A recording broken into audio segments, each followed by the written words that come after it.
Kementerian Luar Negeri memastikan proses evakuasi terhadap para WNI di Iran sedang berlangsung, menyusul pemburukan situasi keamanan di negara tersebut akibat serangan Israel. Direktur Perlindungan WNI Kemlu RI Yuda Nugraha mengatakan evakuasi terhadap para WNI tersebut berlangsung melalui jalur darat.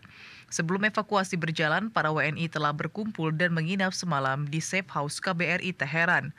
Meski demikian, Direktur PWNI Kemlu RI tidak mengungkapkan lebih rinci terkait jumlah WNI yang dievakuasi maupun perkiraan waktu ketibaan para WNI ke tanah air. Sementara itu, Menteri Koordinator Bidang Politik dan Keamanan RI Budi Gunawan mengungkapkan ada 115 WNI yang akan dievakuasi dari Iran pada 20 Juni 2025. Ia mengatakan bahwa evakuasi melalui jalur darat tersebut adalah berdasarkan pertimbangan keamanan. Lebih lanjut, Kepala Pusat Penanganan Mabes TNI Majen TNI Christomei Sianturi menambahkan bahwa para WNI tersebut akan dibawa ke Baku, Azerbaijan sebelum direpatriasi ke tanah air pada Minggu 22 Juni 2025.